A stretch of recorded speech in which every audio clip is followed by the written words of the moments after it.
इस सभाको सभापति महोदय र आज यो जनजागरण पार्टी नेपालद्वारा आयोजित एकीकरण घोषणा सभा फागुन 2007 फागुन 7 यो विशेष अवसरमा यस प्रकारले पार्टीका भाइहरूले सम्झेर बोलाउनु भएकोमा म आफ्नो व्यक्तिगत तर्फबाट एकदमै आभार व्यक्त गर्न चाहन्छु। हिजो बेलुका मात्रै मैले 7:30 बजेको समय हुँदा अनि मैले खबर पाएँ उहाँहरू आउनुभएको दुईजना भाइहरू। अनि मैले उहाँले यसरी भन्नुभयो कि म आउनु त आउँछु तर एउटा शर्तमा म अहिलेसम्म कुनै पनि राजनीतिक पार्टीको झन्डा पनि आइसकेको व्यक्ति होइन। यसकारण म कुनै पोलिटिकल पार्टीसँग आबद्ध छुइनँ। यद्यपि म पोलिटिकली सेन्सिटिभ मान्छे हुँ र कुनै पनि नागरिक जुनसुकै देशमा जन्मेको होस् उसले उपभोग गरेको हरेक चिजहरू पानीदेखि लिएर उसले लुगा सिउने सियोदेखि लिएर हरेक कुराको मूल्य चाहिँ पोलिटिकली डिसाइडेड हुन्छ, नम्बर 1। नम्बर 2, त्यो अर्थमा हरेक व्यक्तिले अप्रत्यक्ष रूपमा या प्रत्यक्ष रूपमा पोलिटिक्समा कन्ट्रिब्युट गरिराखेकै हुन्छ। नम्बर 2, हामीहरू यसरी हिँड्दा हुँदै विचार गर्दा हुँदै कतिपय व्यक्तिहरू त्यस्तै ठाउँमा हुन्छन्। म आफ्नो जीवनको लामो आयु क्रिस्चियन भएको लगभग 46 वर्षको अवधि हो मेरो। 46 वर्षको अवधिसम्म त्यस दिनदेखि यता आउँदा र त्यसपछि केही वर्ष अगाडिदेखि मण्डलीको र धर्म सेवक हैसियतले पुलपिटबाट प्रचार गर्दा आउँथेँ र कुनै पनि पोलिटिकल पार्टीसँग आबद्ध नहुनुको एउटा मेरो आधार बिन्दु चाहिँ के भने दोस्रो कोरिन्थी 5 अध्यायको 15 पद भन्छ, यीशु प्रभु एकैपटक सबैको निम्ति मुक्ति दिन आउनुभयो। यो मेरो आधार हो। दोस्रो आधार यूहन्ना 3:16, परमेश्वरले संसारलाई यस्तो प्रेम गर्नुभयो। इन्क्लुसिभ समावेशी पद हामी सबैको निम्ति। त्यो भित्र यो पार्टी त्यो पार्टी भन्ने कुराहरू छैन। परमेश्वरले इम्पार्सियली सबैलाई समान रूपले प्रेम गर्नुहुन्छ। त्यो अर्थमा मैले पुलपिटबाट प्रचार गरेको दिनसम्म म कुनै पनि पोलिटिकल पार्टीको झन्डा पनि रहनु हुँदैन भन्ने खालको मेरो धार्मिक धारणा हो। त्यसैले गर्दा मैले भाइहरूलाई भने कि म कुनै पार्टी विशेषको प्रतिनिधित्व गरी आउँदिनँ र यद्यपि तपाईँहरू एकीकृत हुन जाँदै हुनुहुन्छ, मेरो शुभेच्छा शुभकामना दिनको लागि म अवश्य पनि आउँछु भनेर मैले हिजो बेलुका भने। यद्यपि डाक्टर दिदी खनालसँग चाहिँ मेरो निकै विभिन्न कुरा हो, तर हिजो बेलुका आइकन यो कुराहरू मैले कन्फर्म गरेँ। र तेस्रो कुरो चाहिँ म यहाँ उभिएको छु, म आफ्नो मण्डली समुदाय आराधना मण्डलीको तर्फबाट पनि म प्रतिनिधित्व गर्छु। र दोस्रो कुरो नेपाल राष्ट्रिय मण्डली सङ्गतिको अध्यक्षको हैसियतले म उताबाट पनि प्रतिनिधित्व गर्छु। र दुवै मेरो मण्डली समुदाय र मेरो एनसिएफ सङ्गठनको दृष्टिकोणले पनि हामी कुनै पार्टी विशेषको झन्डा हुने छैनौँ अहिलेसम्म र हामी सायद रहँदैन पनि होला। तर हाम्रो विशेष एउटा म्याक्रो पर्सपेक्टिभ लुकिङ, हाम्रो विस्तृत लुकाइ हामी सबैलाई हेर्दाखेरि हामी ठुलो स्वच्छ हराभरा जङ्गल देख्छौँ। जङ्गलभित्र यद्यपि विभिन्न खालका रुख बिरुवाहरू हुन्छन् होइन, त्यसले गर्दा हामी त्यो प्रकारको दृष्टिकोण लगाउँछौँ। र परमेश्वरले संसारलाई यस्तो प्रेम गर्नुभयो, उहाँले आफ्नो एकमात्र पुत्र दिनुभयो। यहाँ धेरैको मैले शुभकामना सन्देश सुने, धेरै भाइहरू मास्टरहरूले बाइबललाई कोट गर्नुभयो, मलाई एक प्रकार धेरै खुसी लाग्यो।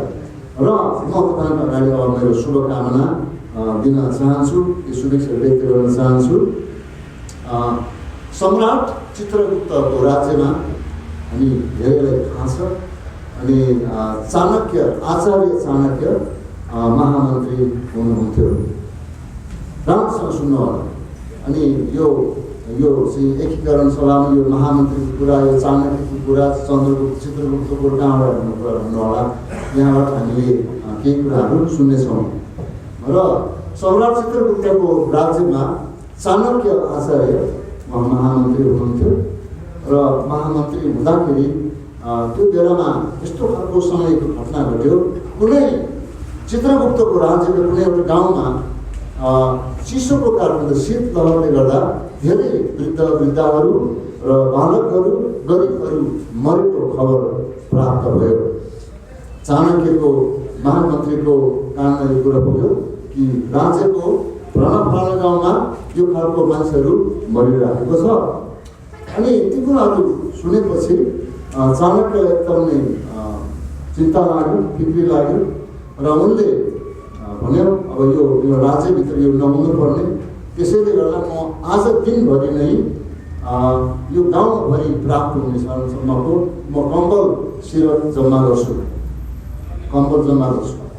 अनि दिनभरि उहाँले कम्बल जम्मा गर्नुभयो। धेरै साथीहरूले भन्नुभयो र उनले भने कि जम्मा गर्ने मान्छेले भन्यो यो कम्बल र तातो सिरक चाहिँ कहाँ लगेर राख्ने, तपाईँ भोलि वितरण गर्न जाँदै हुन्छ त्यो गाउँमा, जुन गाउँमा धेरै बालकहरू शीत लहरले मरिराखेको छ, वृद्धहरू मरिराखेको छ।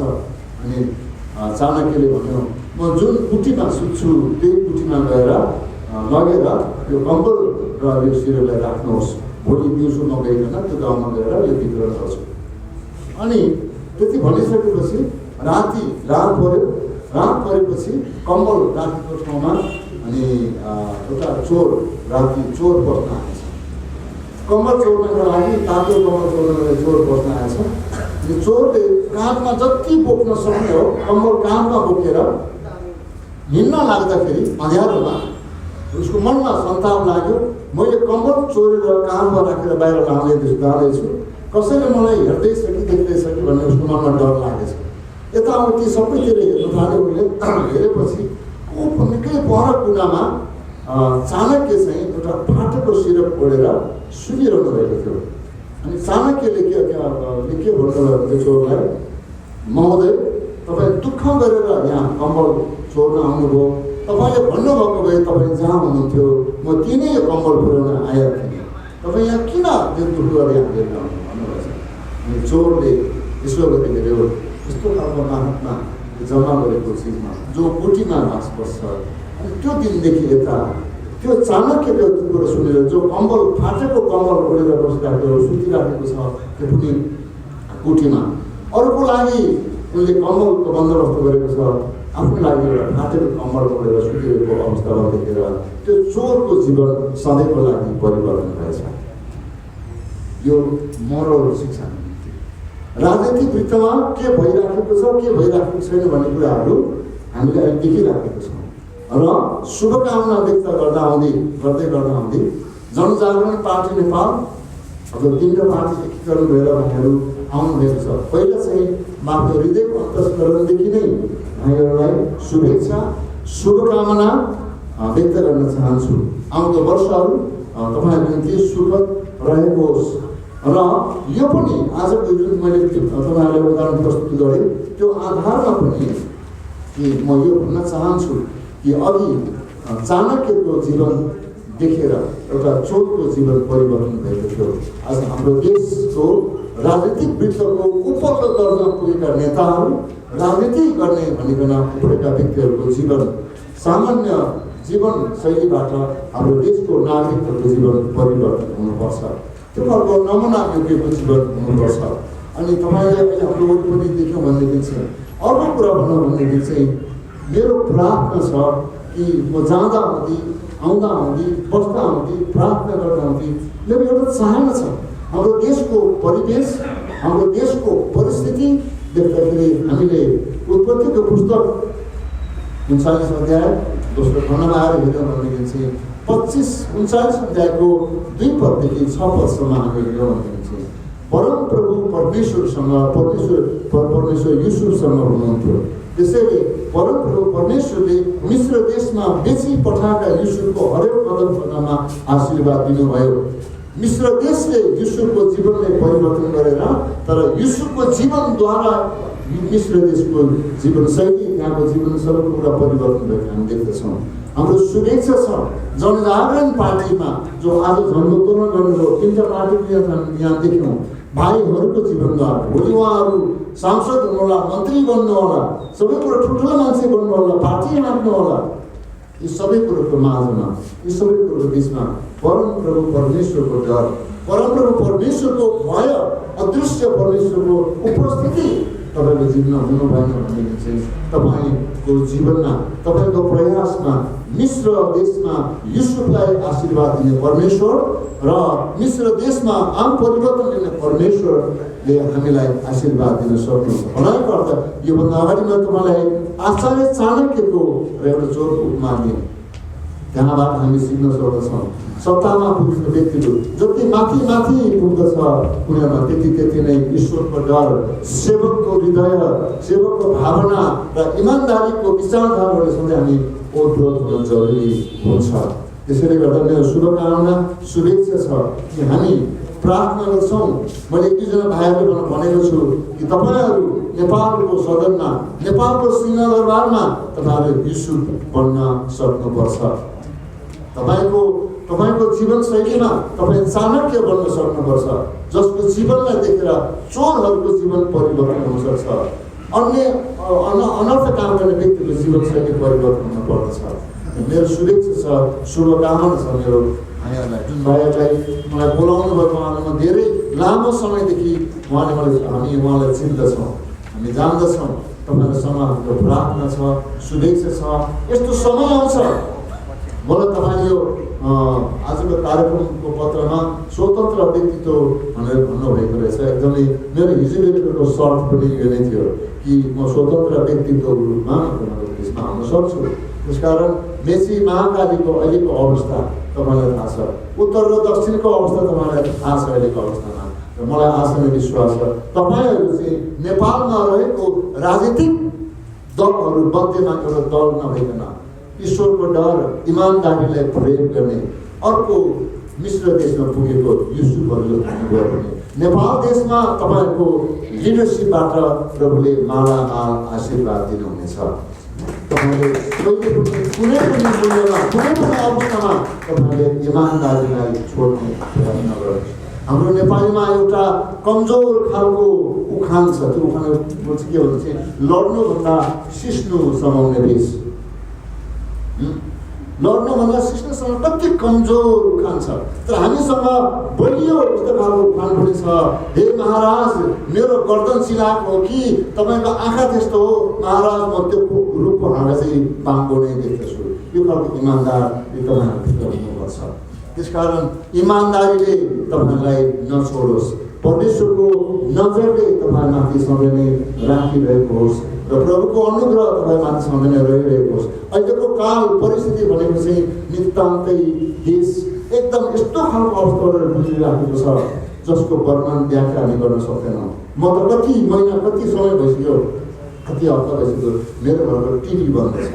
टिभी बन्द यस कारण छ कि एउटाले अर्कोलाई गाली गलोज भने सुन्नै नसुन्ने गाली गलोजहरू हामी अब यो मध्येमा गाली गलोज गर्ने, टिका टिप्ने गर्ने, क्रिटिसाइज गर्ने पार्टीहरू मध्येमा यो पार्टी नभएको होस्। हाम्रो उल्बासको प्रार्थना छ, तपाईँलाई शुभेच्छा छ। तपाईँहरूलाई हरेक प्रकारले प्रभुले संरक्षण गर्नु। तपाईँहरू एक प्रकारले भनौँ चाहिँ मिश्र देशमा बेची पठाएको असल कामको निम्ति त्यो युसुफहरू बन्नुहुनेछ। इमान्दारीलाई प्रयोग गर्ने, परमेश्वरलाई प्रयोग गर्ने, धार्मिकतालाई प्रयोग गर्ने, पाइला पाइला प्रभुको डरमा रहिकन काम गर्ने। अनि हाम्रो पक्कै पनि म यहाँनिर धर्म विशेषको नाम लिएर एक्सक्लुसिभ भन्न चाहन्न, पृथक भन्न चाहन्न। यो पार्टीले देशको सिङ्गो भविष्यलाई मध्यनजर राखिकन तपाईँहरू अघि बढ्नुहुनेछ र समावेशी विचारधारा, ठुलो छाती, ठुलो विचार लिएर तपाईँ जानुहुनेछ। यी हातहरू, यी मगजहरू तपाईँको निम्ति सधैँ खुला रहनेछ विचारधाराको सुन्नलाई। जब जब तपाईँ माथि माथि जानुहुन्छ विचार लिएर, तपाईँ मात्रै जानुहुन्न, तपाईँसँग रहेको मान्छेहरू पनि जानेछन्। यो देशलाई परमेश्वरले एक दिन जसरी पनि एउटा विकासको एउटा प्रगति मार्गमा डोर्याउनुहुन्छ। प्रभुले तपाईँहरूलाई धेरै आशिष दिनुभएको होस्। र शुभकामना, शुभेच्छा। तपाईँलाई हिजो पनि थियो, आज पनि रहनेछ र आज पनि छ, भोलि पनि तपाईँसँगै हामी उभिनेछौँ। धेरै धेरै धन्यवाद मलाई मौका दिनुभयो। जय कृष्ण।